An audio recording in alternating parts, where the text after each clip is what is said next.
Let's try that one more time, a little louder. Is everybody having a good time today, guys? All right, welcome to Triviasaurus Rex, Florida's only dinosaur-themed game show. I'm going to be your host today. I'm Sarah, and this is my lovely assistant, Ryan. Now, like any good game show, I'm going to meet some contestants. We've already got our resident experts. You want to come on up? I think they know a whole bunch about dinosaurs. Raise your hand. First round, I'm going to ask you each a question. They're most likely going to be true and false questions, but we also have some multiple choice. Let's see. Ooh, this is a tough one. Carl, true or false? Tyrannosaurus Rex dinosaurs walked on their tippy toes. I'm sorry, that one is true.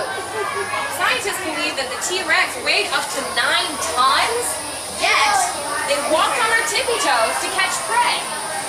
Look, we all learned something awesome. You kind of see it in the picture right here. Yeah. Yep. It's on the Cool. Kayla, another tough one. True or false? Triceratops had a beak and teeth. What do you think?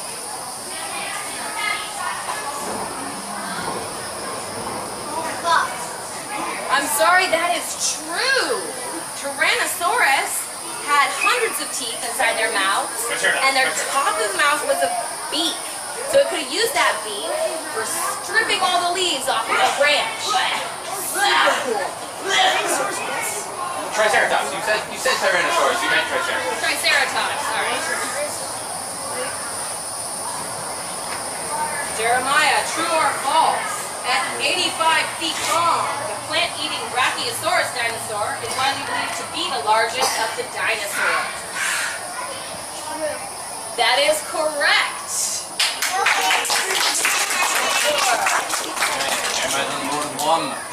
Okay, the next round we have a chance to get our other contestants on the board.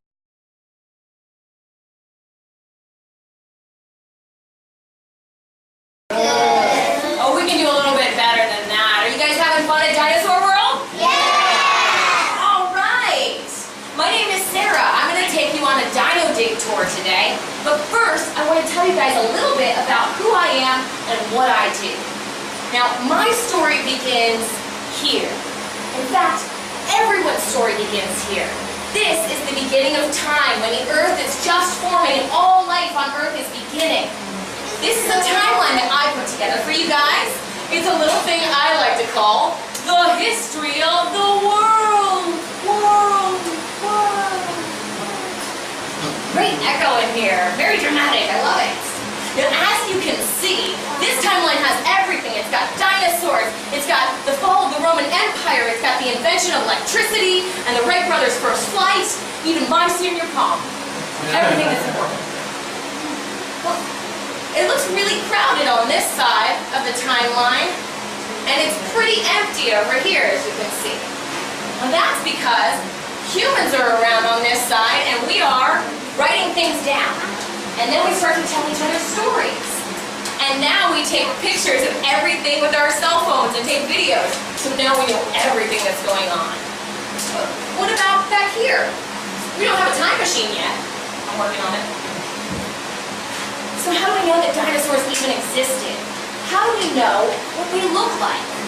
Or what other dinosaurs they might have hung out with? Or even how they dance? We gotta use our imaginations a little bit, right? We're also gonna use science and observation. Now that's where I come in. I'm a paleontologist. Can you guys all say that word? Paleontologist. Great. I love that I get to use so many big words on my job. As you go around Dinosaur World, you'll see that names each dinosaur on a plaque by them. And right underneath is a little cheat code, helping you to sound it out. So if you're learning how to read, you can learn a lot of big words today. Now, as a paleontologist, I'm going to use science and observation, but I heard that you guys are really good at that too. You guys all scientists? Yeah. All right, then I'm going to need your help. Let's see. This is what I study. What does that that look like? Does anybody know what that is? Yeah? Fossil. A fossil, that's right. And it looks like an ordinary hunk of rock at first, but it's got all kinds of secrets to tell if you just know how to listen. What does it say? Oh, we must be in a roaming area. Let's use our eyes to observe that. I'll use a light here. What do you guys think this is a fossil of? Shout it out. Oh my goodness, we got it right off the bat. Thanks to my esteemed colleague over here, we can see that this is a fossil of a fern. You see the little leaves there, and what happened is that this fern isn't like the ones here in Dinosaur World today. This was around millions of years ago, and what happened is that it settled in a riverbed or in some sediment, and all the minerals built up around it. Now, over time, that fern died, and it wasted away, and it disappeared. But those minerals that were around it hardened into rock, and it left this picture of where the fern was so that I could study it. Super cool. Now, this one is a little bit different. This is an animal fossil. And what happened with this is that millions of years ago, this animal was under the earth, and parts of it wasted away and disappeared, just like the fern. But other parts, like its teeth and its claws and its bones, stuck around. And the earth actually replaced all of that bone or that claw with minerals. And it left a 3D image for me to study. Super cool. I'm going to need your help making observations with fossils as we go on our dig today. But right now I need help with something a little tougher. Is anybody here really strong? You can help me out? Oh, I saw your hand shoot right. Say it. Zaire. Zaire. Oh, like the country. Fantastic. Zaire, can you pick that up? Be very careful, don't hurt yourself. Nice and easy. Whole thing. Now she's working on that. Oh my goodness. Zaire, have you been working out? Okay. Alright, let me help you put this on. Here, put your arm here. Oh my goodness. Alright. Okay. Come this way with me, and everybody follow me and Zaire, and watch your steps. Alright, come on and gather around. Let's let the shorter people go up front. Now I'm going to be on both sides so you'll be able to see. Great, now as you can see, I'm out here in the desert. It's a great place to find fossils. Now, do you guys think that you could find some fossils if you just started digging around your neighborhood? Yes.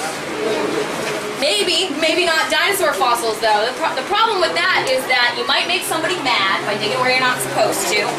And neighborhoods have already been dug up. They put in power lines and plumbing, and so if there were dinosaur fossils there, we already got them. Now there are two main ways that we find fossils. The first is through construction, like I was just saying. People love to make buildings and schools, and sometimes those great big backhoes start to find fossils. The other way is through natural forces, like earthquakes and erosion. Now that's a big fancy science word. Does anybody know what erosion is? Yeah? Can you tell us? It's kind of like the earth, but it's not like kind of earth. Yes, it is about the earth. And erosion is the process by which water and wind are always washing away the top layer of the earth. And sometimes that can reveal the fossils that are underneath. Pretty cool. Now we started to find some fossils around here, and I used some great radar equipment to figure out that I'm going to need to dig down pretty deep to find all the good stuff that's right here. We found some stuff yesterday that I want you guys to help me out with. Let's make some observations. This is something we found yesterday. I think it could be the metatarsal of the iguanodon. Could be like a small dinosaur. What do you guys think this looks like? Uh-oh, yeah. Yeah, I tried to trick you. She gotcha. This is probably from my lunch yesterday. I just forgot to clean up after myself. Gross. Oh, but here's a great discovery. I bet this didn't come from a chicken. Oh, look at that. What do you think that looks like, guys? Shout it out. Raptor claw? Raptor claw. Great, great guess. This does look like a raptor claw because it's got that shape. It's got this bifurcation here where it might have been able to stick its claws out like a cat when it gets angry. And it probably went right here on its toe. So that guy did not get to join the soccer team. No, he broke a claw. But as you can see, there's a difference between a bone and a fossil. Like we talked about, if this went into the earth in the right conditions over millions of years, the minerals around it would permeate that and turn it all into stone. Super cool. Now, I have a great discovery over here. Not really supposed to show anybody this, but I'm sure you guys can help me out with some observations. So I'll reveal it to you. Help me out and count to 3 with me. Ready? 1, 2, 3. Whoa, what is that? Shout it out. What dinosaur is that from? You guys know, right? What is it? A T-Rex! Exactly! And it's such a great discovery, so exciting that I just want to grab my shovel and start digging away at it, get it out of the ground real quick. Why do I probably not want to do that? Who knows? Shout it out. What do you think? They break. Yeah, exactly. I might break it. There are only a certain number of dinosaurs on Earth. There are only a certain number of those that turn into fossils. So I need to be very careful with this. I need to protect it so that we can put it in a museum someday and everybody can study it. So I'm going to use this. Very high-tech piece of equipment. Does anybody know what this is? Yes, it's just a brush. I tried to trick you again, but I wasn't very good at it this time. Let's see. So this is the hard part because this is going to take a lot of patience. And it's really tough to be patient, especially when you're a kid, right? But this, I'm gonna brush this away nice and easy so that none of this breaks. And it may take me 6 months to a year to get a fossil this size out of the ground because I'm gonna dig all the way around it and even underneath before I start to lift it out. Now, we can make some observations here while I'm brushing his teeth. They're pretty sharp and pointy. What do we think this guy ate? Meat. Very good. Does anybody know what that's called? Yes, carnivore. Excellent. And what is a plant eater called? And what are people?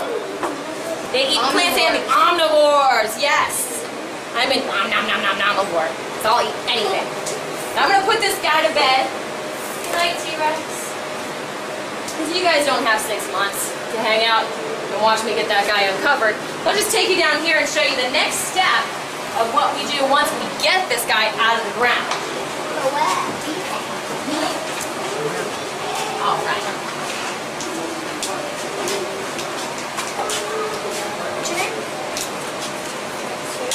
Chase is going to help me out, and Emily's going to help me out too. This just came out of the ground, and we want to make sure that it's protected. So what we're going to do is put some consolidant on it. Can you guys say that word? Consolidant. Fantastic, scientists. You just learned a great new word for glue. All right, spray that on there. Just 2 or 3 times there. Good job. All right, Emily's going to take the brush and brush a nice layer right across there. Why am I putting glue on it? What's glue going to do? Yeah, it's going to bond all that together, give it a little layer of protection so it doesn't chip or crack or break on the way to the lab, because I can lose my job. Right? Excellent. Wonderful. Let's give it up for my helpers. Emily and Zaire. Now, I'm going to show you guys the last step of what we do before we send our fossils off to the university. I want you to take a minute and look at some of the other discoveries that we've made over here in the cave. I'll meet you at my workbench in just a minute.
question exactly.